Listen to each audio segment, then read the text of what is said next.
So who is the main target of this business, of this consultation, or your relationship consultation business? Okay, so a lot of the people that I work with are on the continent, and a lot of them are men. These guys are really pretty amazing people, but they move too fast. They're not getting to know the people that they're getting involved with. Like I'll use one example of this brother that contacted me, and he said that, he fell in love. And I said, "Oh, that's great. Like, how long did you know each other?" And it wasn't long. It was like weeks, and how can you fall in love with someone in weeks? Like, you can fall in love with the image of them. You can fall in love with the idea of them. But ultimately, to know somebody, it takes time. It takes time. So again, getting to know like their family, getting to know, like if you've never fought, like if you've never had an argument, that argue first. See how they argue. Do they put up a wall and they distance themselves from you? Do they withhold emotional warmth from you? Like, how do they fight? How do they resolve conflict? You need to know that, because everything's not going to be, roses and, butterflies in a relationship. You're going to have conflict. And so you need to know how each other resolves conflict. You need to know about their parents. How are their parents still together? You know, what about their siblings? Do they get along with their siblings? How many siblings do they have? Are they an only child? There's so much to get to know.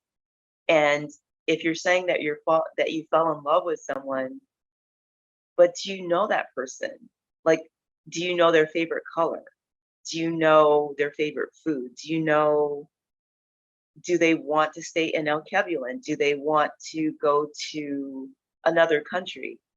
All of these things are the things that you should find out during the dating process or during the courting process, instead of just saying, "Oh, I love this person," because, of some superficial reason it's not going to hold weight. Like, I've had a couple of people approach me and say that they love me, and the one person, he's French, or he's from a French um African nation, and he I met him on LinkedIn, and he's saying, "I want you to listen to me and listen to me seriously." He Okay. says, "I want." Yeah. So I said, Okay, I'm listening." So he says, "I want you to marry me." And I said, "But you don't know me. Like, you don't know me. You know an image, you know my posts, but you've never really talked to me. Like, you don't know anything about my family, you don't know anything about my background, you don't know anything about my direction." And I believe the saying that unless two be agreed, how can they walk together? In other words, if we're not in agreement, how can we walk together? How can we have a life together? Like, you don't know my worldview. Like, you see my postings, so you know some of what I believe. But how do you know that that's true? How do you know I'm not just saying that just to be saying that to get likes, or you know what I mean? Like, you don't know anything about me, so how can you say you love me, and how can you propose marriage to me? It's like the example that I gave you of Julius Malema. Like, I'm saying, "Oh, I love him." No, I love the ideology of him. In reality, I love the ideology of him. So I don't know anything about him personally. He could be he could be an abuser. You don't know, like you don't know. You know what I mean? So if I was serious about him, I would take the time to get to know him. I would reach out to him. I would go to South Africa or wherever he was to get to know him as a person, and I would take my time to get to know him. And yeah, I believe in what he stands for with the EFF, but that's not just him. That's his movement. That's not him personally. So, and the same with me. People can say, "Oh, I love you because of your appearance," or "I love you because of this or that." Well, that's all superficial. That's all superficial. What about me as far as my heart? What about these people, these men and these women that you're meeting? What about them as far as their hearts? Yeah, they might be successful financially, but what about if they lose their money? Will you still love them? You know what I mean? Like, so there has to be more to it than these superficial things. Okay, it's true that we are looking at way that we can do businesses. That is one of the things that we are concentrating on here. But why the relationship can also be a very interesting thing. But since this is not this is not my experience, I don't have any experience on that. I want you to tell me, what do African Americans feel about Africans in terms of getting getting into a relationship? I had a friend of mine who were staying here together. One day he met an African American woman. So he went to the US. They're married, they have a child.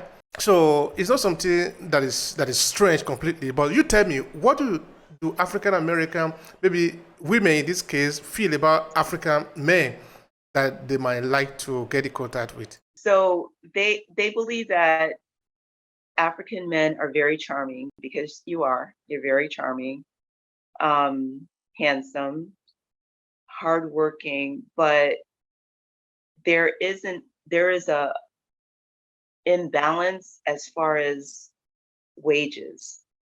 So many Africans who come to or who leave Africa and go to different countries, they do really well. Typically they do well. They're intelligent, they're talented, they're creative, they're extremely motivated, and they do well. I'm not sure where the disconnect is on the continent, though. I mean, there are some people who do really well. Usually, when I see politicians, they do well. But I'll just use Ghana as an example. The disconnect with finances turns some women in the diaspora off about getting involved with African men, because of that disconnect with finances. Typically, diaspora women want men to do as well as them or better financially. So because there has been a disconnect with that, there is some issues with getting involved with them, with African men.